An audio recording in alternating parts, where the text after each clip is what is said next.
I will call the meeting to order at 6:05 p.m. Gabby, by the way, is our liaison to this committee. She's the staff person who will handle all the logistics for this committee. And she'll be your conduit for information for, asking questions or whatever. And by the way, our police major who could not be here tonight, he's gonna be here as often as he can to act from the Miami-Dade Police Department and our police department to be the SME as far as the town and the department and things of that nature. So he will be here in the future meetings. So with that said, and the reason that Gabby just did that is because, again, this is a public meeting and it's being live streamed. So folks that are in their homes and come back and they're interested in what's going on can hear what you all have to say. The manager said it's important for you. You guys are all at advisory, but that advice carries weight. It didn't carry weight, you wouldn't exist. So your work that you do here is important. That being said, you're also kind of an extension of the council. So the council has asked kind of, you guys beat it up, you guys, as they like to use the word, workshop it, you talk about it and you come back to us. So everything you say in the public eye. All these documents you have before you are public documents. Anything that you wish to share, and emails that you send that's related to this business is a public document, which means if somebody asks for it, you have to provide it. So the most important thing is if you want to share anything, if there's anything important, tangible that you want to share with the group, you don't share it among yourselves. First of all, you share it with your liaison. The liaison is again your conduit, which is also, I think, as a work. You want something, you call Gabby, you send it to Gabby, Gabby will provide it and she'll be sending it. You don't want to do it among yourselves because there's a little law called sunshine. And sunshine means that anything that you guys discuss where you're going to be taking a vote, okay, and you will be taking a vote, okay, needs to be discussed outside of the sunshine, outside of the open, where anybody that wants to look at or hear from it, whether they're going to attend here personally, or they're going to be up there, they can do so. You will be taking a vote, and I say that because you'll be saying to yourself, "Oh, we're just going to be talking, kind of bring up ideas, and then we'll talk to the council." No, individually, yes, you'll do that, but as a body, you'll come up with a recommendation, okay, and you will vote on that recommendation. It may not be your particular recommendation. You may not feel 100% in favor of it, but it's part of you're acting as a body, right? So you're acting as an advisor. So you'll be doing that. I don't know how often you'll be meeting, but I do know that the nature of what you'll be discussing is really to look at the town's position in this police department in light of this new change that requires Miami-Dade County to elect a sheriff and how that's going to impact our relationship with Miami-Dade County Police Department. That may mean, so that'll be your homework. Again, when folks like myself, the town, the major, give you an opinion, I mean, take the opinion and beat it up.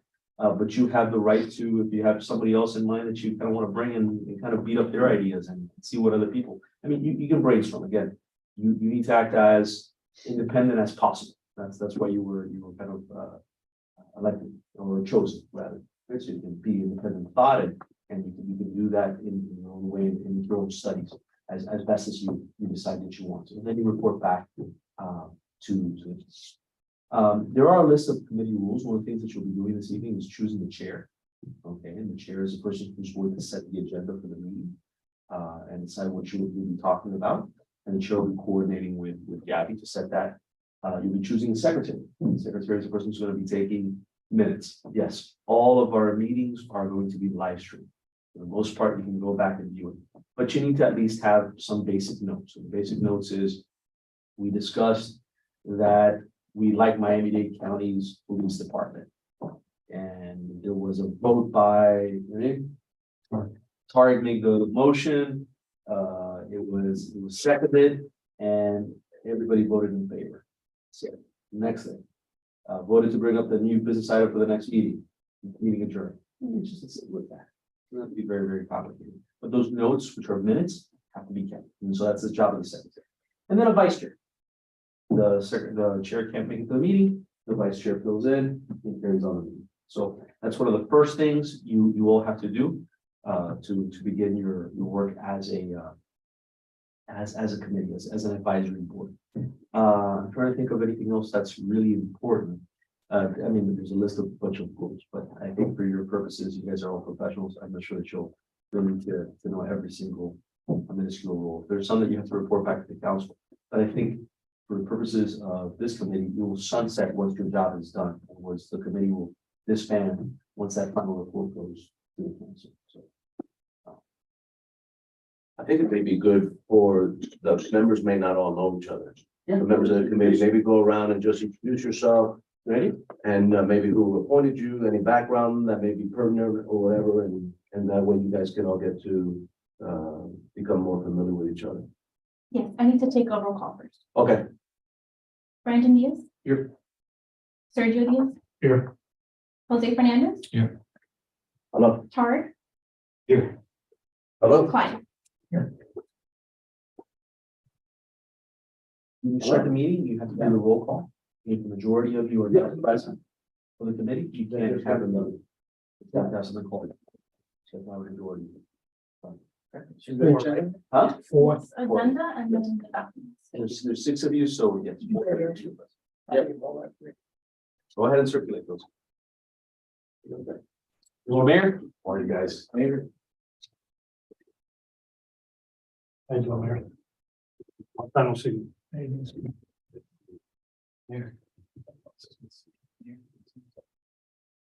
We're just starting intros. Okay. And then I figured maybe that'll be a good time for you to give them your vision of their role and their. Mayor, you want to sit here? No, I'll stay. We just, Yeah. we'll just give them a brief rundown of sunshine, public record, explain to them that they are an independent body, you know, they have to take information from all the sources and folks that come here and deliver their decision or their opinion or their ideas, based on the direction that you'll give them, back to your colleagues. So you went already? No, we haven't started. Oh, okay. Yeah. Whoever. So my name is Jose Fernandez. I'm currently a major of police for the city of Miami. I've been with them for the last 18 years, currently overseeing special investigations. I've been a town resident for over 20 years, and I was appointed by the mayor. I'm Sergio Diaz, 33 years of law enforcement. I retired from the city of Miami. I was the executive officer for George Colina. And I then ran the Miami-Dade State Attorney's Public Corruption Unit. Until now, 5 months, I am the chief of staff, executive officer for George Fuentes at Hialeah Police Department. And lived in the town 20+ years and love it here. Clyde Fligger, I'm retired from Miami-Dade College, was the legal instructor at the academy after 31 years. I worked for Key Biscayne Police for 10 years. Hialeah Gardens almost 4. And I'm retired otherwise. Other than that. That's it. Brandon Diaz, I serve on the town's public safety committee, which is the liaison to Miami-Dade PD as well as MDFR. So we're hand in hand with both fire and police with regards to town-based issues. So I got appointed by Councilwoman Mary Juano. She wanted to have somebody from that committee also serve on this committee as well, so we can work hand in hand with each other. And been a town resident for over 20 years. So. My name is Tarek Jalad. Been a town resident for a lot less than you, a little bit over 3 years. I was former police officer in the city of Gainesville, Florida, although born and raised down in Miami, Florida. And when I left to go to law school out of state, I came back. I love it here. Brought my family down here. I'm currently a federal law enforcement. So got a few more years to. Just as an aside, I'm not a town manager, but I spent 33 years in the fire service. Spent 30 years with the city of Miami, almost 3 years with Broward County, until I was fortunate enough to be named here as this town manager. And I've lived here in the town for 31 years. I'll be here almost every meeting. I think, like I said at the beginning, I think this is one of the most important things that are, the town will have before them after an incorporation. I think it's a very impactful thing, and our residents are very important. So I'm gonna be here. I don't go to most committee meetings because, let It's a the, lot to do. yeah, we have 10 committees. Yeah, I think it's 10. You guys are the 11, so it's a lot of meetings. But I think that this is a very important issue that we have before us. So over the next few months or the next few couple of years, we'll see how it plays out. So. And I wanted to point out, I'm also a town resident, been here about 20 years, so I care very much what you guys are gonna talk about and grew up across the canal, behind HMO.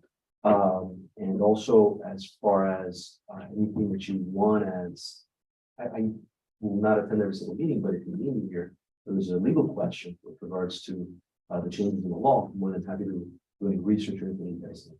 Help you guys out.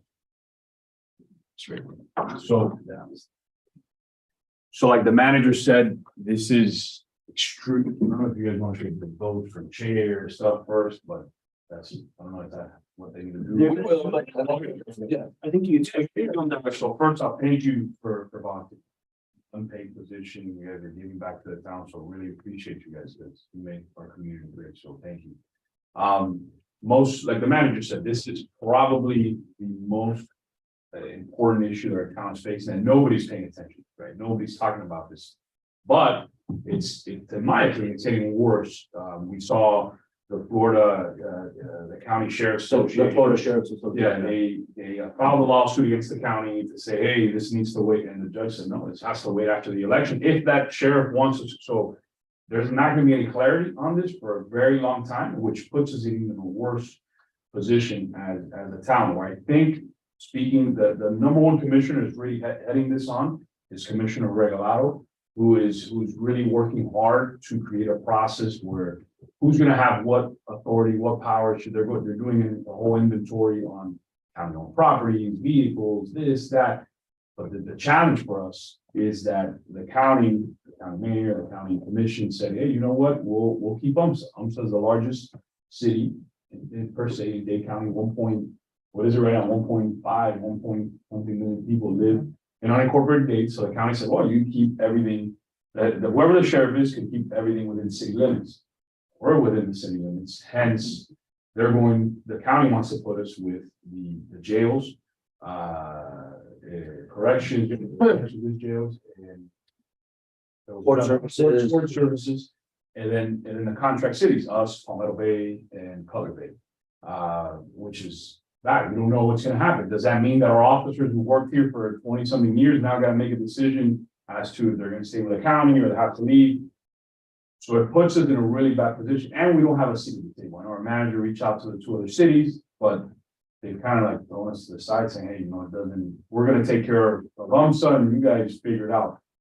It's a huge problem, but it's also an opportunity. I could have passed the buck and said, look, I leave in 2024, the election 2024, whatever happens, happens. I said, good policymakers look toward the future and start working towards these things. So what I would love to see from this committee is to help us be that voice, start working with Commissioner Regalado, who I think, and speaking to her and speaking to her colleagues, is the one really getting into the weeds of this issue, because she's already talking about, setting up funds to make sure that the transition is seamless.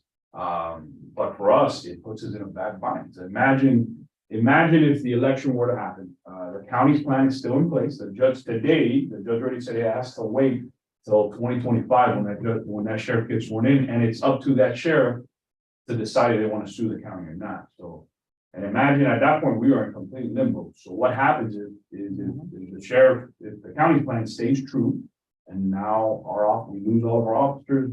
I'm not saying it's going to happen, but it's a possibility. All of our officers now to report to UMSA, and they're fine. We own the police vehicles, we own the uniforms. We don't have anything else. The human capital that's important. So I think 2 things I'd love to see from this committee is that, like, help us be that voice at the table. You guys are the subject matter experts on you guys have the connection, make the phone calls, and then also see what that would look like, us being under a sheriff or us staying with the county. Because it's the big, like the manager is the biggest issue that nobody's paying attention to. And we have a great deal right now, to be very honest with you. We have a really good, there are some areas that are, we talked about it yesterday. We were in a meeting and up in Tallahassee, and they were asking us questions about our police department. We're like, no, we deal with the county. It's not like we just call and change everything, you know, so. But yeah, this is the top issue going forward, but just want to share those thoughts. I would love to see you guys dig deep in terms of injecting yourselves with the manager, everybody in those conversations now.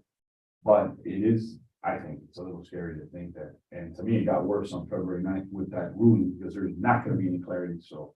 And we don't know who the sheriff's gonna be. Maybe it's a sheriff that's like, you know what, keep on, so it's less work for me, because that could happen. You're gonna get a great salary and that, you know, and then now we're stuck under a sheriff that doesn't really want to have, you know, contract cities. Because now it becomes a bad deal for that sheriff as well. Because now we're dealing, there's no other, where the officer's gonna come from. You're dealing, now you would have, that sheriff would only oversee, we have 50, I think Palmetto Bay and Color Bay, between them, maybe 140 officers. And then the rest is corrections in court, so all combined, maybe 200 plus officers. So that sheriff is, yeah, it's gonna be tough for us, and we have officers that are retiring soon, so. More than anything, want to bring this up now to start that process of looking at what our options are. Going forward, because it is a little scary, I think, because we've enjoyed great public safety here, but I don't want to leave office and be left with, leave the next group of council members and elected officials and leaders here with an issue that they can't solve. So sorry to put that burden on your shoulders, but I think if anybody can do it is you all, you five, and I think there's someone else that got appointed, correct? There's one that's absent today, and there's still one more appointment to be made. So there, you'll be joined hopefully at some point by a full committee. There should be 2 more members of the committee joining you. Well, yeah, there's no clarity, but we know what the county, at least we know the county is planning. And that's gonna stay true going forward. They want to keep UMSA. They believe that they have the legal right, their attorneys believe that they have the legal authority to keep UMSA. And that everything within city municipal limits is under the sheriff. Hence, why we're in such a bind. And even if we go to the county and ask, as I've asked, they were like, well, it takes away our legal argument if we keep the contract cities. So that's, yeah, what I've already heard. So I told them, why don't you guys plug us? And they were like, no, because our main argument is that the sheriff keeps everything within municipal boundaries. Hence, you guys are municipal boundaries and you guys are under our plan with the sheriff. Yeah, it's a weird scenario because we don't know what's going to happen, but I think we can map out. I have a question, Mayor. I was part of that original committee that looked into the county contract. It was no doubt about it. The price was right and the savings and all that. Is your vision of this committee to also have that that I don't know what to say, looking into having our own police department too? I think If that's one of the options that we may have to use. Like a what if scenario. I think Yeah, so. I what think if, actually, you said it perfectly. there has to be, like what the county's doing, I think we should go through that inventory process. But Carol Regalado is doing a great job with that. She's going through an inventory process as to the what if. Every single what if scenario, because who knows what happens. Like that was one that she brought up to my attention. She goes, what if you're stuck and now your officers are no longer county officers and you have to make a choice between, and they're in retirement, and maybe that sheriff said, you know what, I don't want to go with a pension, I want to go with a defined contribution fund, who knows? And they were like, now you lose our officers. So she's told me go through every scenario, and council wants to start creating some sort of funds or creating some sort of plan for just mapping that out for the next couple of years. Creating its own police department is a whole nother. No, I know. A whole nother level, the amount of money and to prepare for it is, But what if we're stuck? what if we're stuck? And And that's what's the scary part. It's probably no alternative. It's probably Everything's on the table. probably nothing is off the table, Yeah. right? So anything that you guys want to beat up, anybody from the county that you say, hey, we want to, invite Commissioner Regalado to come and speak to us. Yeah. We can do that on your behalf. We can make that request. There was recently a city here in southern Broward County, Pembroke Park, Mhm. that just transitioned from the BSO to their own municipal police department. The gentleman who is the manager there, the city manager there, is a gentleman who either lives or used to live here in Miami-Dade. So that's an easy one for us to ask him and say, hey, come and speak to our committee. Give them an idea of what were all the steps, what were all the difficulties, the challenges, what were all the things you had to go through to make that transition from BSO to a municipal police department. It's not easy, but at least he can give you guidance. He can give you ideas. And so you guys don't have to start from scratch and start to beat it up. He can give you an idea, very recent, just happened within the last year that they made that change. So he can give you some guidance on how that process worked. And if he were to do it again, maybe some things that he would do differently, all those kind of things that you guys are welcome to invite people here to your meetings. And you can beat them up and ask them questions, and you can, get a lot of information. So you have a lot of documents. You guys have a lot of homework here that I think they emailed you all of this stuff. I'm not 100% sure. Is the actual contract with our contract in this pile of information? That is. Okay, so that's something that we'll follow up. Gabby, if you can make a note, the police contract that we currently have with Miami-Dade Police, it actually expires September 30th of 2024. So within days of the new election. That was done However, on purpose. yeah, but there's provisions in there that if we get to the end of the contract and we haven't negotiated a new contract, which we probably can't because of all of the question marks, all of the uncertainty that's going to be surrounding this. There is a provision in there that we can continue with the Miami-Dade Police Department on a month-to-month basis until we reach a new agreement, whether it's with Miami-Dade Police, with the Miami-Dade Sheriff, with whoever, with creating all of those things. We can continue with them until, because if I'm not mistaken, the provision in the state law says that we have to have a newly elected sheriff in the fall, November of 24, and they have to be in place. They have to take office January of 25. But they understand that there may be significant transition. So just because the sheriff takes office in January of 25, they may have a negotiation with the county to say that they have, a year-long transition, a 2-year, they can have a transition period to transition from what we basically know as a municipal type police department now to a sheriff's office. So all of those things are things, and you guys are free, and anything that we can do to be a conduit to get you people that you want before you to invite, we can do that for you. Are the other two towns or cities doing the same committees? Or We're the ones that reached out to them. Yeah, So they're not doing we anything. usually take the lead on everything. Every time there's been changes to the contract, they follow Right. us. One of the managers from Cutler Bay, Ralph Casals, who actually used to be an assistant manager here years ago. He and I, and the other guy's a new guy, Nick Morano, the guy from Palmetto Bay. He's a new guy to South Florida, so he's kind of following, our lead. But the good thing about Ralph Casals is his former Miami-Dade County Commissioner was Levine Cava. So they have some lines of communication that we don't have the benefit of. So we can, like the mayor said, we have to get an idea of the county. What is going to be their position? They're going to fight to the death to keep the cities. They don't want the city. We have to get clarity from the county too, to see what they want, because then we know what's going to be our position. Are we going to go along? Are we going to partner with the county? Are we going to be in the opposite of the county? All of those things are things that we have to figure out as these things become, less murky. No, they've made it very clear that at the beginning, they didn't include this in anything. They just added here, you guys go with the sheriff. Their initial plan. Yeah. So it's kind of, you see somebody's card, they're nipping us off. But yeah, they didn't call us at all. They say, we're in top for it. Yeah, they did some things, then behind the scenes, they tell us, no, they haven't, they don't plan to get rid of us, but then they had a reorganization within the Miami-Dade County Police Department. Their table of organization was kind of divvied up. They appointed some new majors and everything. And they created this one division that has all of the statutorily required things that have to go to the sheriff. Court services, warrants, all of those kinds of things that are required to be under the sheriff. And under that division, they just happen to put in the 3 cities that are under contract. They claim that was not meant with any future thing that they're going to just throw us to the side and get rid of us.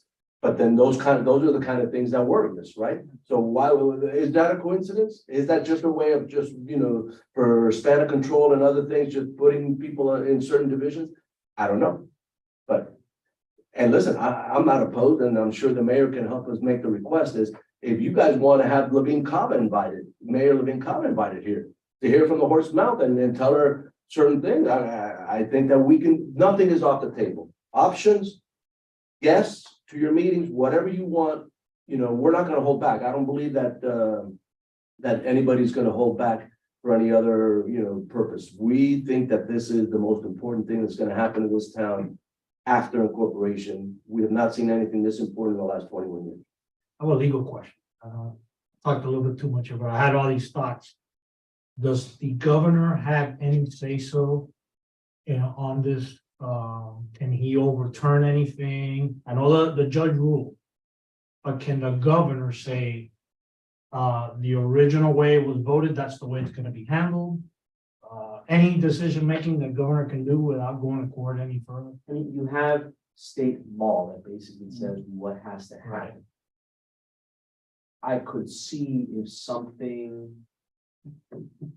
If there's not a vote or the office is empty or there's something wrong with the office, that he could intervene and appoint somebody.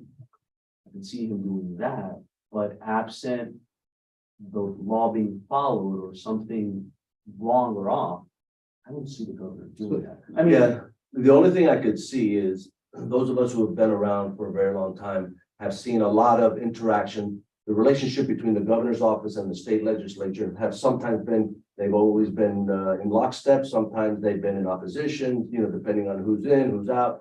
So right now, I think that the governor, the current governor, has a lot of legislative control, right? So let's put it that way. So if there's something in state law that the courts rule doesn't go this way or doesn't go that way, and they need a change in the state law to make it go the way certain people want it to go, I believe that the governor can almost guarantee that that will happen. We have session coming up too. I don't know if that makes sense, what I'm Yeah. saying, you know, I don't Lorenzo, want- to that point, so for instance, we have the state statutes there, right? So I think the scenario you're painting is that if we have a sheriff that gets elected, right, and this goes into like, let's say, a big lawsuit, right? And then the county is quote unquote infringing upon the state statute, would that be the scenario they have to appoint somebody? Is that what you're painting, or? Yeah, I don't know if that makes sense, but. I'm thinking more of a scenario where the sheriff's hands is not acting in accordance with the statute, he's not doing what he needs to, and that the governor would come in and do. I think what Ed said though is important, because I think if, depending on this statute, on this case, right? Which I'm not 100% familiar with, I apologize for that, but let's assume that the court is deciding or interpreting the statute as to what the county can or cannot do. And the court rules disfavorably, right? Always the legislature has a right to go ahead and amend the statute. Yeah, but the only thing I would say with that, remember the county, that we're the only charter county in the state. That, but really, That's why they couldn't change the statute and it had to be an election. Right. A charter. that's why we're bringing it up. Well, and Only it has- the county has home rule in the Right. entire state. Right, so that's why they have to change the statute, because usually in the state of Florida, The I'm county going, I'm going a little bit off subject, but in the state of Florida, you have two types of laws: laws of general applicability and special laws, right? The legislature constantly passes special laws that affect certain counties, creating, let's say, water districts or a special taxing district, or certain things that just affect a particular type of county. With Miami-Dade County, you can't do that. We're a charter county, we're home rule charter, and I think with Broward County, you can't do that either. So special laws don't apply. You can only have laws of general applicability. So they had to change that law of general applicability to make sure that it was imposed on Miami-Dade County in order for it to affect us. So that's why, yeah, they would have to change it. It would affect all counties in general. Does that make any sense?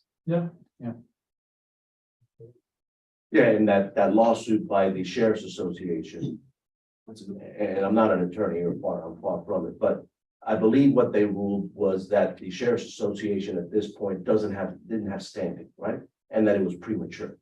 And what the mayor said was 100% correct. The judge said, or the judge ruled that you gotta wait until somebody's elected, somebody's sitting in the seat and makes a decision as to whether they're gonna challenge whatever position the county takes at the end. And the county hasn't even decided what position they're gonna take, because even within the county, there was some disagreement as to which position to take. There were people angling for possibly running for the office and everything, and then they wanted more, they wanted, So there's a lot of moving parts. It should be there, Yeah. 100%. The only legal argument that one of the sheriffs brought up and the county fought was the whole issue on outside of city No, limits. And that's where the county's gonna hold their hat on. I think They what the- believe that they run onto unconditional, so all the unincorporated areas and they've given up, in my opinion, what I saw from reading the whole, they've given up. Seems like, you know, there's. Well, when you mean like, sorry to interrupt, Mayor, but when you mean referring to like the county control and the sheriff control, what are you referring to? So if the county believes, under the law, Yeah. that they have the full right to provide police services in unincorporated Dade County. As a city, like municipal. Yeah, Like a little city. they can provide a municipal police force for unincorporated Dade County. In all cities, the courts, the prisons are gonna fall under the sheriff. But if you look at the lawsuit going back and forth, that's what the main premise was about UMSA, it was all about UMSA. That's my issue then, when we talk to the manager and I talk about it, that we don't have a seat at the table, we don't have a discussion, like that, you know. And that's a really good point. I think that's one thing that this group maybe should focus in on, just an idea is, what are the traditional sheriff duties? Miami-Dade County never had a traditional sheriff, or hasn't had one for very long. Yeah. They had a corrupt one. So traditional sheriffs have certain duties, which, you know, you do the courts, dealing warrants, certain things that are high level, and those are considered county police type things. Yeah, the statute stipulates what are the statutorily required Exactly. services or roles that they play. Not the situation that Miami-Dade County has, where we have UMSA, is not something that is very common throughout the state. Most counties, like Broward County, you go to Broward County, there's no such thing as UMSA. Every part of Broward County is a city. You know, Palm Beach is the same way. The only one that's a little different is Jacksonville, where Jacksonville, both the city and the county merged, and they're one and the same. So that might be an interesting. That's what the county's supposed to do. But the bad part is it kind of, even with those arguments, they kind of said. But So with UMSA, they would try, what they would do would be offer traditional municipal type police services like what we offer here. And then the sheriff office would just be kind of this big office within your department, but just handles what the statute requires. and that's where we get stuck in limbo, you know, and our officers get stuck as well, making a tough decision if that comes up. It's a lot of what ifs, but it goes to that, you know, a lot of what ifs, and we just got to detail all of those and have a plan, I think. Yeah, and the good thing is that since we have until November of 24 or January of 25, this committee doesn't have, is not pressed for time, right? So you could be deliberate and methodical about how you go about your fact finding and all of your research and all of your, beating issues up. You don't have to have within the next 3 months, you don't have to have a recommendation ready for the council, right? So you can, because all of the factors that we've been discussing is super fluid. Nothing is etched in stone, nothing about the county position, nothing about, the statute. A lot of things are going to be fluid. So even something that you think today may be your recommendation, factors are going to change that may change your mind. And I think that you guys should allow for that, is be fluid in your decision making. And maybe some point and mayor, maybe that's something that you can give them a recommendation, and find that point out in the future by when you, as the council, would like to have a recommendation back from this committee, whether it's 6 months before the election day, what is that point in time? And I don't know if you need to make that Election day is August, November. no, the first election is in August, and somebody could win outright. Remember, it's August Do they 2024. have a primary for that election? Remember, I Yeah, think it's gonna be partisan too. Yes. You're right, it is a partisan Yeah. election. There's already people changing their party. so then Yeah. mayor, by default, then if it is partisan, by default, the final election will be in November. Unless, yeah, you're right, because it's a primary. It's a primary and then it'll be. It'll be no. So it'll be November of 24. So and maybe they don't need to have that today, but at some point, I think the council should give them guidance and say, we'd like this report back by this timeline, some kind of a date that gives them, the ability to plan out and say, okay, we have X number of months to work on this. Yeah.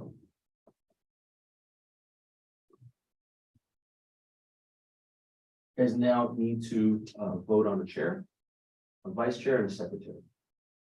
And that can be done by motion.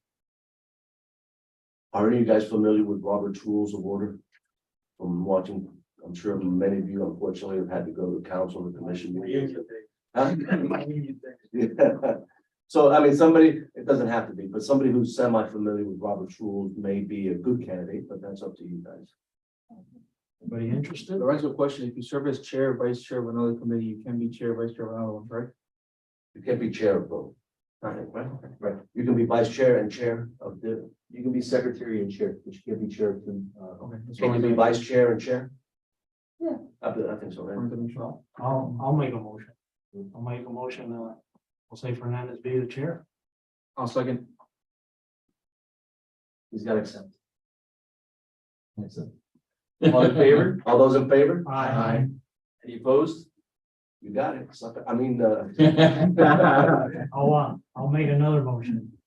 No, I be the secretary, since he's still attorney. And I'm sure that he'll be able to take good, you'll probably agree with that. Yeah. I'll make a motion and make. and remember, the minutes are not verbatim minutes. You don't have to take every word. It's, okay, we made a motion, a general description of the motion, it was seconded by so-and-so, and the motion either passed or didn't pass, and that's the extent of it. the real secretary type stuff. Yeah, well, yeah, you could. Yeah, That it does. just type in chicken scratch, whatever it is you're comfortable with, you give it to her and that's the end of it. Anybody interested? I second that motion. That's fine, I got a motion. Who's that? Vice chair. Anybody? No, you got, interested? the motion that's on the floor is for secretary. Well, I second it. All those in favor? aye. Any opposed? Any interest in vice chair? No. I guess I'll take it. I'll make the motion to make Brandon, I'm sorry, your last name? Yes. Yes. I think The you- vice chair. Well, he's AZ, you're easy. I'm easy, I'll make the motion, I'll make Brandon Diaz the vice chair. Second that motion. All in favor? Aye. Any opposed? All right, now you run the rest of the meeting. You got it. You're the chair. Wonderful, wonderful. Where do I begin? Well, you've got your agenda in front. Secretary. There you go. Are you got it? Actually, you know what? No pad and pen, ready to rock and roll.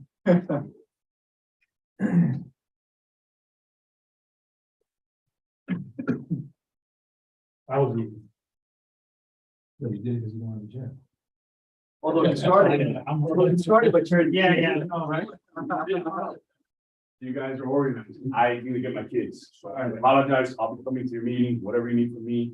I'll be working with the manager, Lorenzo, or liaison, everybody to coordinate whatever you guys need. Thank you, man. Meetings with the mayor, whoever it is. Thank you guys again for. Well, thank you. Thank you, appreciate it. Now you guys know how serious this is. Yeah. For the future of the town. Thank you, guys. Appreciate it. You are number 8. Maybe we need to work. Yeah, you did 1, 2, 3 through 7.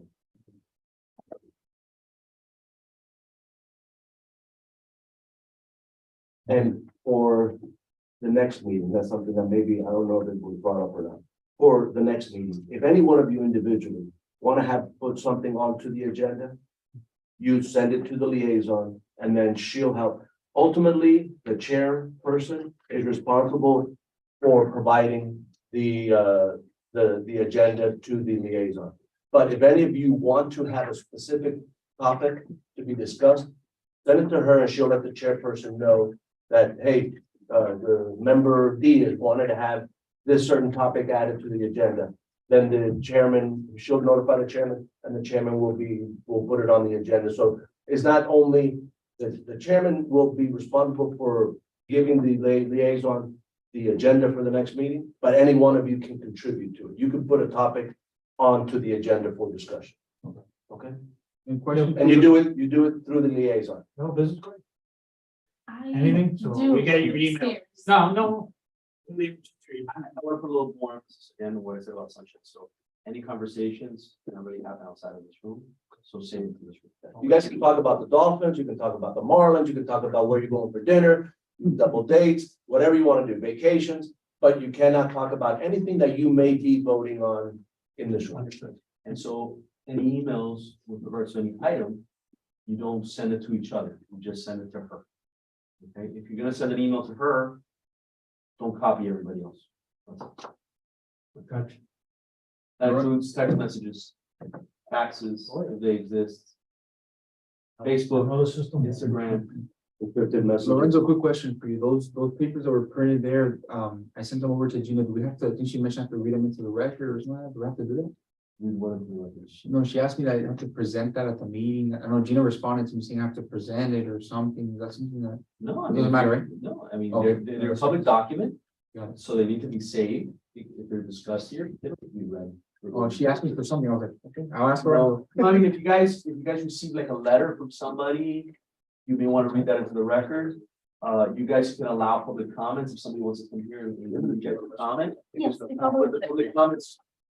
You know, that's not a bad thing, so I'll just let that in this committee, it will get traction. And at some point, it may get, and some people in our town may take an interest in coming, and talking to you guys. Sure. When that happens, that's a public comment, you limit that. All right, as chair, you limit that, you don't need to allow, you have to allow them a reasonable time to talk, you should, but not to take over the meeting. So usually it's 3 minutes, time them, 3 minutes is done, don't extend it a little bit more, extend it a little bit more. But you know, we've had instances where they'll talk 10, 12 minutes, you know, and feel like they can take over the meeting. Don't do that, you guys have a job to do. No problem. Okay, so we're on 8A. Has everybody had the opportunity to review the ad hoc committee resolution?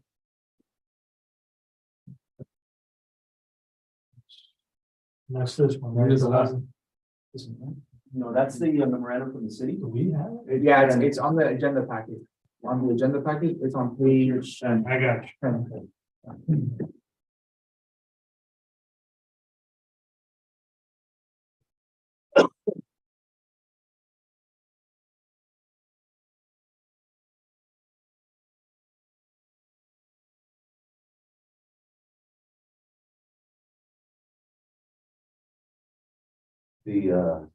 The county has a whole team of lawyers that they have dedicated to this endeavor.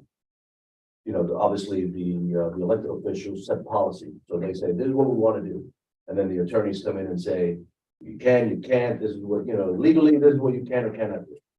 And I think that at least the county mayor wants to, as our mayor said, wants to maintain that municipal type police department. What happens with the 3 cities, that'll probably be an afterthought. We'll deal with that. Because the county or the sheriff's association, I believe that their intent was, no, you can't retain that municipal police department. The sheriff- everything to the sheriff, right? And then there's a lot of questions on their end about, you know, economies of scale. If you have a sheriff's office doing about half the things and the municipal police department doing half the things, now you have to have 2 HRs, to this, to that. So that's why, that's the back and forth that's the discussion they're having on their end, so. I've got, yeah, just through the chair, legal question. Our charter allows us to have our own police department? It does, but it doesn't. It's a little funky the way that it's written. You can interpret it that it does. The one question that I've often discussed with the mayor, and I have to do more research into because I've just been in passing the conversation, is whether we could team up with any other city. So if Hialeah, for instance, Hialeah Gardens, and use their police services contract with them. The way the charter is written now, I don't think so, but I'd have to look into it a little bit more to give you a formal opinion. And that would go through to the voters if we needed to change it? Think so. I know with fire, it's a, Okay. that's a hard. Yeah. You can't do that. Libraries, garbage, fire, and then there was a 4th one that was absolutely Library, water and sewer, maybe. library services. Libraries, garbage, fire, Mhm. and solid waste. Solid waste. Those 4 by our charter. And the agreement, the incorporation agreement that we have with the county, we cannot go under our own service. But You can if 2/3 of the commission votes in favor of it. It's pretty much impossible. And I asked because if we're gonna start ahead and at least looking to one of our options, that Right, and that also goes to the timeline we were talking about earlier, I mentioned earlier. So initially, I thought that this committee was convening for 6 months, what I saw. Well, it's like, look, we have here in the town some committees that are standing committees. They're just perpetual. They last forever. Right. And then there are some committees that are ad hoc committees that stand up, they do work, and then they sunset at some point. I don't believe that the resolution that created this had a sunset timeline, did it? They all kind of have, they all have a sunset. Yeah, it's in 6 months. Oh, 6 months somewhere, and I was just about 3 months from the anniversary. 3 Yeah, months so from they the hear- first document. was Sunset done. provision, section 5, the committee shall sunset 3 months after the anniversary of the first meeting. I mean, that can So- be extended. That could be. Yeah. And you know what, we should probably amend the resolution is when the council comes back to us and tells us we would like a report from this committee at what point, whether it be, May of 24, 6 months before the election, whatever timeline they would like. Right. That then should be the sunset. Right. So then, once they give us that, then we can amend the resolution and change that date to when they are presenting their final report. And by the way, just because you have some date in the future that you're gonna be presenting a final report to the council, if you want to provide interim reports, or if you want to have some request of the council, you're always welcome through the liaison. She can make the request to put you on the agenda if you want to talk to the council, total as a group. If you want to do it in a public forum and present an interim report or make a request, not a request so much like if you wanted to have a guest or whatever, we can do that administratively. But if there for any reason, and I can't think of what it would be, but if for any reason you want to provide an interim report or you want to address the council together as a group, you're always welcome to request to be put on one of the council agendas. Manager, who's our commissioner? Rene Garcia. Rene Garcia. Which, that again, if you wanted Senator Garcia to come before you and you guys wanted to, question and answer period with him, you're always welcome to ask us and we'll make the request. And he's really responsive. His staff is really great. So we can make that request to see if he's able to come to one of your meetings. So you guys can discuss So, and ask him. and another thing to keep in mind, going to the charter, what it says is that the county services that we have to take, you were right on the third one, the fourth one is the one that deals actually with police, and it says fire rescue, library, solid waste, and then it also says specialized police services in Miami-Dade County, which include but not limited to homicide, robbery, sex crimes, and violence. Those have to be with it. And then police contract that says the town will contract with Miami-Dade Police Department for a specific level of patrol staffing. After the initial 3 years of the police contract, the town, upon no less than 12 months' notice, may terminate the police contract for cause. But obviously, there's a real cause here in the sense that they're going to be switching us to somebody else that's not Miami-Dade County Police in the sheriff's office. So So that gives us leeway to go ahead and have patrol services, but not the specialized units. I would say so, because I mean, if they switch us to the sheriff's office, Yeah. that's not Miami-Dade County. Right. And the same thing with these specialized services, which include but not limited to homicide, robbery, sex crimes, and narcotics. That's really interesting because if they change it, they're basically affecting our charter. They would have to do that. That would affect our agreement with them under our charter. That's interesting. I'm thinking out loud. No, please do. With fresh eyes. That seemed a while ago. Where we're at though now, though, Miami-Dade, they haven't clarified or said that they would like to keep us. Let's say the Florida Sheriff's Association lawsuit, in the future, they fail and everything's a status quo.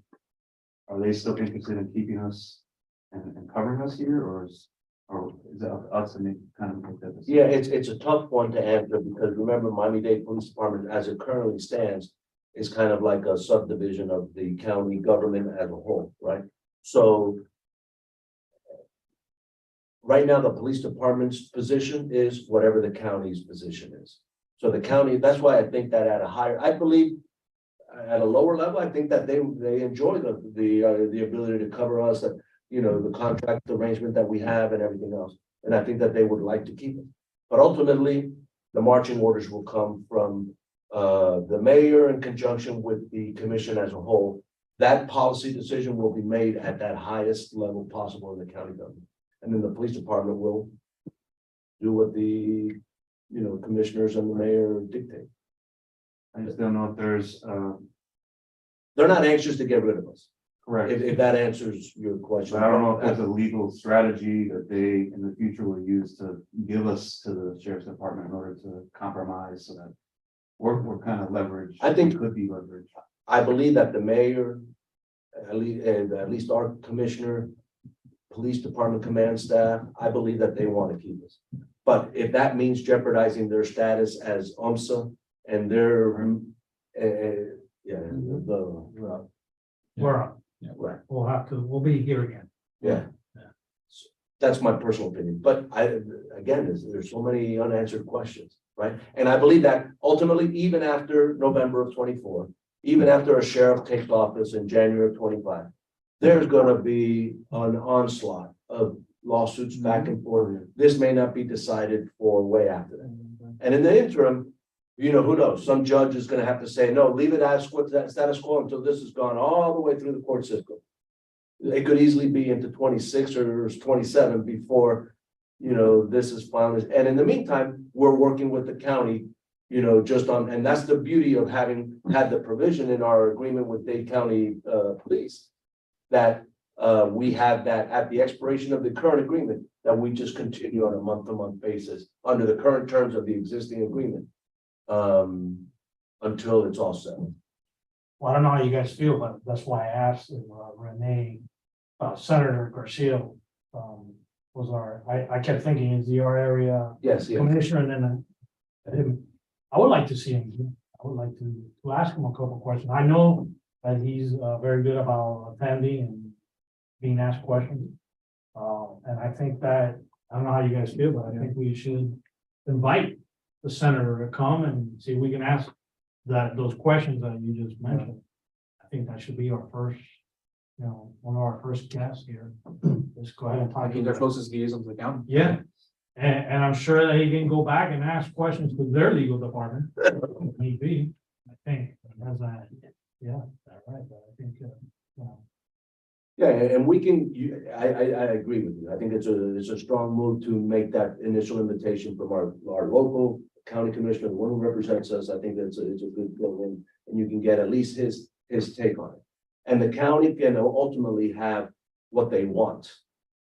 But what they end up being able to keep is another animal, and other people, whether it be some court of law, the Supreme Court, somebody else may be the ones who ultimately dictate how this all plays out. Could we get a reference of what a county sheriff structure looks like?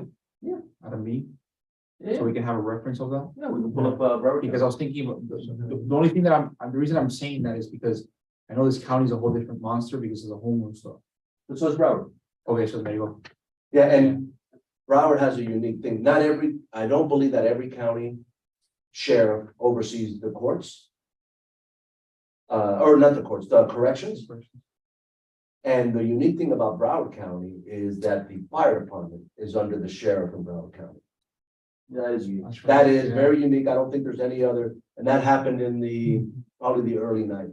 In the early 90s, the Broward Fire Department was under the Broward County Commission. And then they had an arrangement between the sheriff and the commission, and they transferred the fire department under the command of the sheriff, which I worked under that command structure in the Broward Fire Department. And it's challenging. Those of us who have worked for the city of Miami, we know that I retired as the deputy fire chief. I was number 2 in the fire department. And I never, ever felt political pressure to do anything that wasn't the right thing to do. But in the Broward Fire Department, in that structure, having a single elected person who oversaw everything, the pressures to, how's this going to make the sheriff look? That whole political impact was felt all the way through the organization to the rookie who just got hired yesterday. It was completely different from what I was used to in the city of Miami.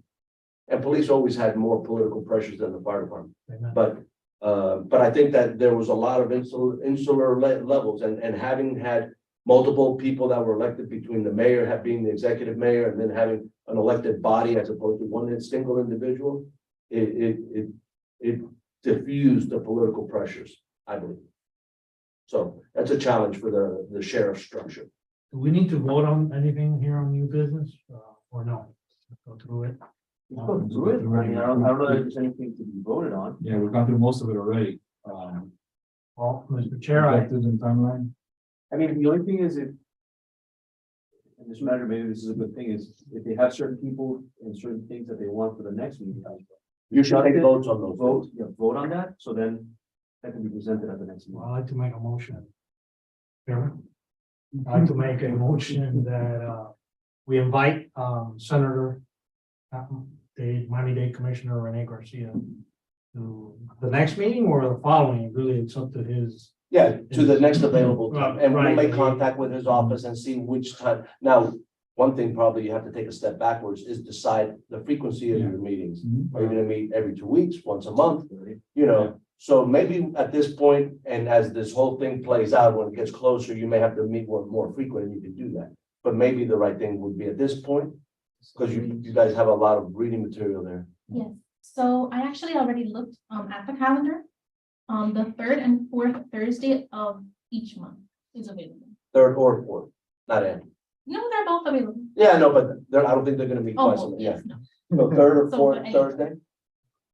And I guess you guys should probably decide, you guys need to decide, not should, you guys need to decide. Which committee? Which one, because the reason she says are available is because we simulcast these meetings, right? So two committees can't meet at the same time because we only have one broadcast. So that's why she talks about which ones are available and so. And we could change this in the future if we need to go to 2 meetings a month, if that's possible. We would have to see what these are. available. Okay, just in case. And I also, You could do that, yes, that's subject to the calendar. It hit me today, the urgency of this. Yeah. You know, Okay, so in deciding the frequency, we meet once a month. Is that something we gotta vote on? Yes, Yeah. you should take that vote. Okay. so I'll make the motion that, for now, we meet once a month. Do you guys have a Availability- preference calendar wise, your own personal lives, what? Third or fourth, Let's select one. Let's pick one now. But Wednesday or Thursday? Thursday is the one that's available. Thursday. Thursdays, Yeah. only It's Thursdays, the third or the fourth Thursday. Yeah, I'll make that motion. You pick a specific. which one you want to? The third. The third Thursday, is that okay? Yeah. with everybody? That being March 16th would be the next one. Yeah. Huh? You're That's a available? bad day. No, it's a bad day. Okay, then can we make it can you guys make it the fourth Thursday? Both are good for me. Okay, Yeah, same here. 23rd. And then just put them in your calendar, so you. Well, she'll circle him right now. Yeah, she'll send an invite out for the next 12 months or whatever. So you made the motion, so we seconded it? I'll second. March 23rd. All those in favor? Aye. And then also in discussing the agenda for the subsequent meeting, that's something that we just discuss or. Discuss it, yeah. Okay. And said what you want. Did you guys take a vote on requesting the appearance of Senator Garcia? No, I'm sorry, I made the motion, have the senator, attend the meeting. Senator Rene Garcia upon his availability. Second. All those in favor? Aye. Who do we communicate with so we can get the senator? We'll make the invite on your behalf. You guys made that motion, so just remind me tomorrow if you don't mind, or send me an email, whatever, if you have your stuff open. And tomorrow I'll reach out to his office and make the formal request. Okay. So let's assume that neither the manager nor I were here to meet with her. She would take that information, right? And she would then direct it to that. And then Whatever you need, she'll get it to the right person. If she's not sure, she'll ask, and we'll get her the right information. I have another request. I don't know how everybody else, I'd like to request a copy of the contract that we have currently with Miami-Dade Police Department. And I also would like to see the financials, how much we pay for the services. Yeah, it's like $8 million a year. It's, and the way, I'll tell you the 30,000 foot interpretation of the contract. Basically, the contract says there's no set price, right? So if we happen to have a time period, there's an estimate, because then they take a snapshot when we're doing our budget and they say, okay, we have John Doe, Mary Smith, you know, whoever, and then they line them up and you're a 20-year guy, he's a 5-month rookie, that your pay scales are different. They do it based on the individuals that are assigned to our crew. And then they come out and they say, okay, this is your estimate for next year. But throughout the year, people retire, people transfer, because that's the challenge of having a large organization. People, luckily, it doesn't happen too much, but people, maybe they get promoted. Now they leave the town, we got a new person coming in, pay scales are different because of the longevity of the individual. So we pay for the person.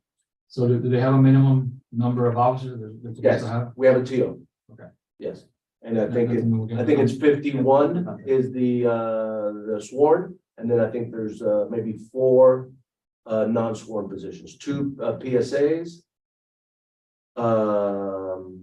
Or what do they call them? PS Service aides? PSAs. 2 office staff, I think are the 4 non-sworn positions. Crossing guards don't fall under the. No. And then the agreement also says that we get somebody of a captain or major rank to be the town commander. Yes, It has in there as well. And that budget comes out of his salary comes out of our budget. everything in the police department comes out of our general fund. And is that something that we can review prior to the next meeting? Yeah, Sounds okay. good. Absolutely. So then we can all discuss it. How much of that percentage of the amount of money that we send that we pay for police department comes out of our taxes in the town? Do you guys have a breakdown of that? All of it comes out of All of it, our, right? Money tomorrow. 100%. We don't have, One since they told me it was 100% of our ad valorem taxes pays the. yeah, police but department? remember, our general fund is made up of a lot of different components. Yeah. Part of it is ad valorem, part of it is a bunch of fees. And about 8 million of our general fund revenues, it just happens that always be right in there. That the amount of ad valorem taxes that we collect always pays the nut for the police department.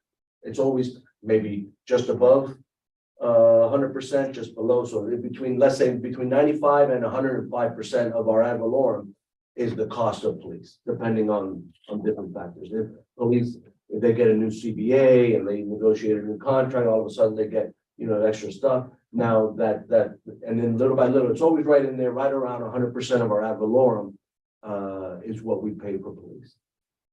But we have a lot of other sources of revenue to our general fund from state monies, fees and other things. We also get a copy of the charter, just a part of the police department. I'll give you the contract. He's talking about the charter. Just the town charter, but this one covers it. Yeah. So we have the police budget, Right. the town, the charter.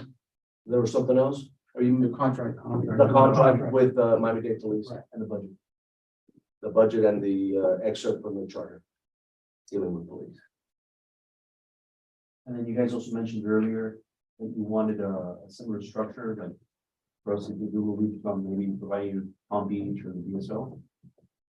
You mentioned that earlier in passing. Oh, yeah, the share, yeah, I mentioned that, like a share breakdown of like what Broward's structure looks like. Organizational chart? Yeah. I think you're Or the gonna, powers of the sheriff in those Right. counties. But Or better said, yeah, yeah, I think you're gonna have a laundry list of different configurations. that's the thing, man. Throughout the state, there's probably a lot of different ways. But the biggest things, I mean, like you said, Broward has fire, which is unique to Broward. I don't think anybody else. But the biggest, the next biggest one is probably corrections. Some sheriffs may have corrections, some sheriffs may not have corrections. Warrant service. Yeah, some things are statutorily, right? Yeah. The statutes in one of these documents here. 30.1. Yeah. So in there, it will stipulate what are the things that the sheriff has to be given control of. So, but this is a state statute, correct? So the county, if the county wants to say, oh no, we don't want the sheriff to have this power, No, they can't. they can't do that. They cannot. They can add, but they can't take away. That's why. These are minimums. These are minimums. The sheriff has to have at least these things. And the lawsuit from the state will have to do anything with this specifically? I think it was from the little that I read about it, it's the sheriff's organizations were kind of already filing the suit. And they were doing it ahead of time. Just to get ahead of it, sure. Because there hasn't been a vote yet. So that's why this court said, the moment your suit is denied because you don't have standing. You know, standing because it's not an election. No. Now, to answer your point, depending on what you could do, I'm adding more work to myself is, get you like the major cities, Jacksonville, Tampa, and Hillsborough, Duval, Palm Beach, Broward, and that way you guys have real bigger cities. Yeah. And we could get that. Jacksonville is one that is unique. The Dade County City City, guys, it's in Almost it's the same. In Duval County, the majority of, you have Duval County and the city of Jacksonville is one and the same. almost the same. There are 3 other municipalities that are different.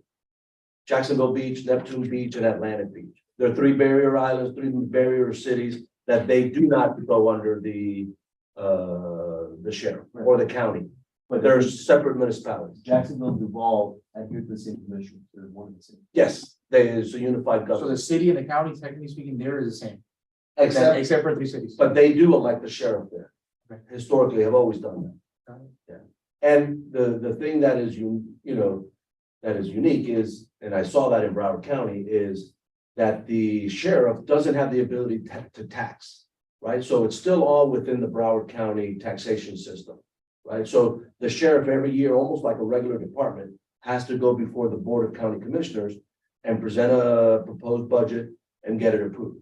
Now, there are probably provisions, and maybe, so I don't know, somebody asked about the governor, is that if the county commission purposely underfunds the sheriff and says, you're requesting $20 million, we're only gonna give you $3 million.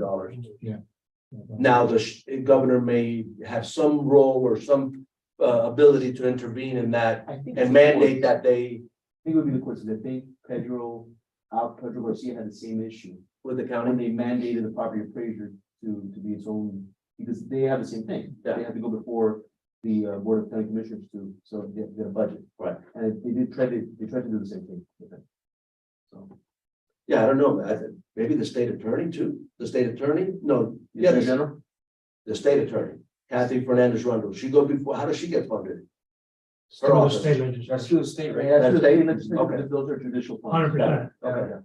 So that's not at the county level, That- even though they're divided by counties, but they, There is state. they're state officers. Right, so like the criminal courts, no, actually the criminal courts is, It's county. but the judges, the state attorney, the defendant, that's, okay, got it. So from maybe from your guys' law personal experience, is there any sheriff that answers directly to a Board of County Commissioners? No, All right. and this is one of the things that this is stipulating is that, no, they now will be elected constitutional officers. Their constitutional. That was the point of it, so Correct. that's elected by them. Yeah.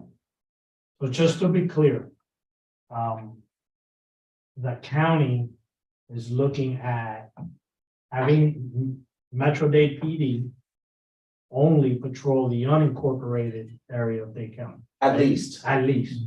Then the other thought is that all the sheriff's department would have the municipality areas, but not the unincorporated.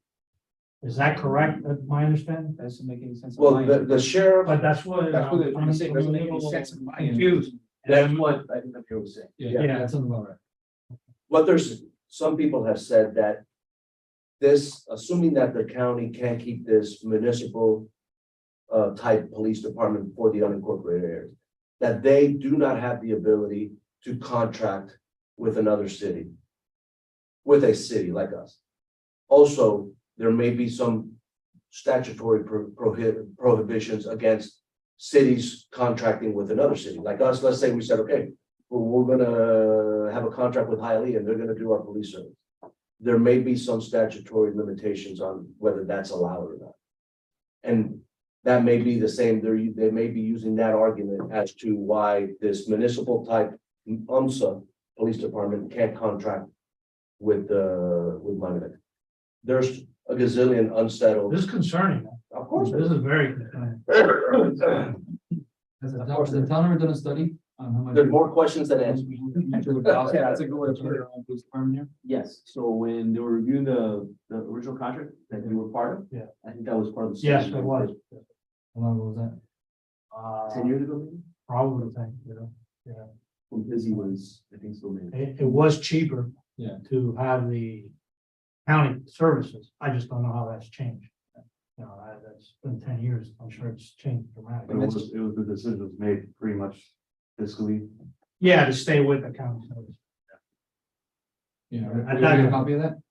What, the study? Yes. You have to dig it up, but if it exists, yeah. Okay. Yeah, listen, there are a lot of benefits to the arrangement that we currently have, all right? There are some drawbacks, right? Because like, as the mayor stated, we don't have 100% complete control over everything that happens within the police department, right? Promotions, we can't say, okay, no, we can't make determinations as to who gets promoted, who doesn't, you know, there are officers coming in and out. The 1 minute they're in the town, the next minute they want to go to some robbery detail or something. It's just a flow. We have people, we have some say over who comes in and who comes out. We can say, if there's somebody who's a bad apple, who's not, you know, customer service skills are bad or whatever, we can say this officer's got to go. We have that control. But there are a lot of things that we do not control. But on the flip side is we have a small town police department with access to a major police department's resources at the drop of a dime, you know, with helicopters and SWAT teams. And, you know, we could always arrange for that through a mutual aid process. But the activation of those, especially in an emergency situation, is instantaneous. We don't have to wait for a call to be made in, you know, one alarm office calling another alarm office. Hey, we need, you know, when we have our officers are all on calls and we have something that happens here in the town. We get mutual aid almost seamlessly from Northwest District here. So those are a lot of benefits that we have. The county police department has resources that as a small town, 50 officer department, we could never afford to have. But in the same conversation, if the way it looks now is that the current mayor of the county would only basically be patrolling, you know, or the police department only be patrolling unincorporated county. Maybe, Maybe. maybe. And that. They have it's told just- us, they yeah. have told us that their intention is to keep the contract cities within the Yeah. Miami-Dade Police Department, not the Miami-Dade Sheriff.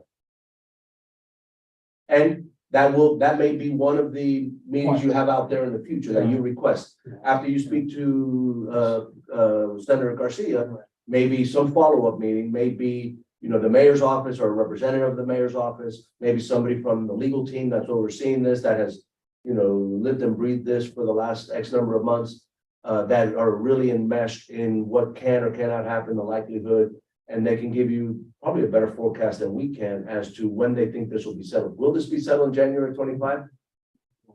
So the other two towns do not have a committee. They don't have a committee, but we've been in conversations with them. We've been strategizing with them. We've met, I think, twice already by Zoom. Okay. So they don't like to come north of Flagler Street. So. We said we're gonna meet for lunch at Doral somewhere, in the middle of the road, but they haven't bought into that, so we do Zoom. Would 911 services also be either on the county and DPD, or would it go to the sheriff? Oh, I don't know. That's a great question. That's a great question. Yes, I was just sitting here thinking about that, because Broward Sheriff's Office has its own problems with the 911 and service, they oversee the 911 center. Correct. but So then that's not a guarantee, right? So if there was to be the split, and these services are with the sheriff, these services are with the Miami-Dade Police Department.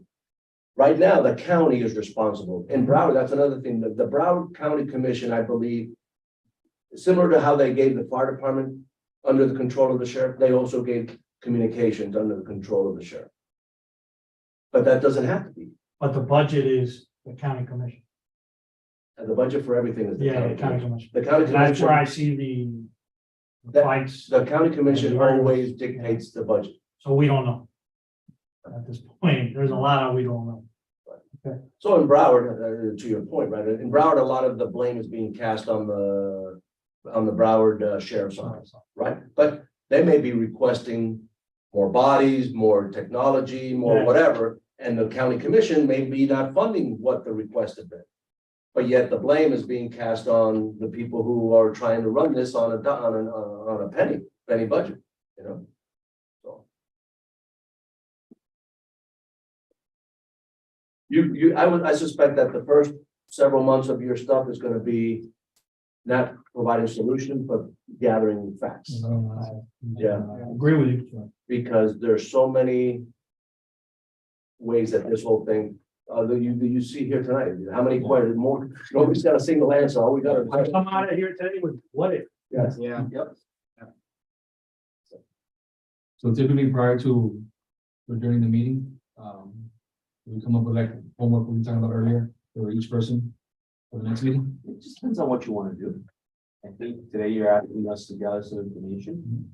And what we could do is perhaps the stuff that you've asked for, we'll do our homework and get it for you, compile it, and she'll send you an email. Yeah, within the next few days, because those are just documents. She'll email blast that to you guys and give you, okay, these are the documents, the stuff that you guys asked for at the meeting. And we'll provide that to you, so you don't have to wait, we're not gonna wait for next meeting to provide it to you, right? She'll get it to you as soon as we got it together, hopefully in the next few days. So your next meeting could be really an in-depth discussion on those documents. Yeah. themselves. Yeah. Yeah. Actually. Actually, that's gonna be it. I was gonna say that, yeah. But that's when we set the agenda, so. Thank you. I appreciate it. No, no problem. Appreciate it, man. I'm hoping to be here And I at every appreciate meeting you. possible, but at least most meetings, because. We're residents That's too. important. No, I know. Yeah. So, But this- Yeah. I didn't think it was this, whatever. And number 9, announcements. What are we typically doing in the announcements?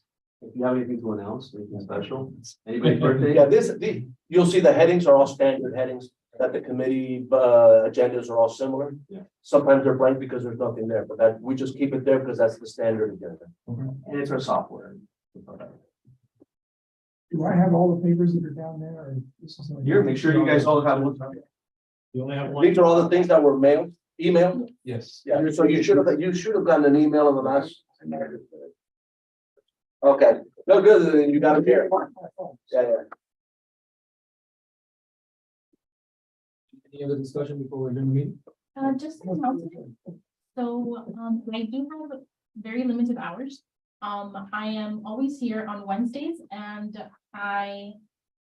since we are meeting, we will be meeting on the 4th Thursday of each month. Then for that week, I will be here on Thursday. But every other week, so weeks 1, 2, and 3, I'll be here on Wednesday. The first week could be changing, but the other ones should be from 8:30 in the morning till 2:30. I will email you because I have my other committees, so I have to balance it out. I'll give you guys my email address and yours is the same. Just it's our last name and our first name at Miami Lakes. That's all. That'll be so you can go right now. On the website, right? It's on the website. So if it's something urgent, you need a document, you need to get something. I mean, just email us. You ever work with my brother, No. Pete Peterman? No. No? No. Yes. I know you did. He worked for Miami, he retired from Miami. What year? He retired probably, A lot of them. wow, he retired probably at least 10 years ago. Maybe more, because I've been retired since, You was all of that? 16, so I've been retired 6 years and he retired before. He may have retired maybe 12 or 13 years ago. As long as I knew him, he was all that. He auto theft for a long time, then he was sergeant of arms for the commission. Yeah. Actually, he was the very first sergeant of arms for the city commission when they reinstituted that program there, because they didn't used to have a sergeant of arms. Yeah. And our Teal, when he went there, he brought that tradition from the county commission, said we ought to have this. And the mayor had a sergeant of arms, but then there was one person to serve the 5 commissioners. And he was the very first guy under Willie Gord at the time was the chairman of the city commission, and my brother worked out of his office. You'll let us know about Senator Garcia on email? Yes, Okay. Appreciate it. Thank you. He didn't mount it too for a little while. He rode a horse All right. in overtime. We didn't discuss the time for the next one. 6 to 8, if that's fine, because that's Yeah. today's. So the clock works for all, everybody? Yep. Better than starting later. Yep. Can make a motion also to adjourn the meeting. Second. He's quick on that one. He's retired. I didn't know he's quick on that one. Guys. Thank you. That's nice to meet you. Thank you. Likewise. Thank you. Thank you.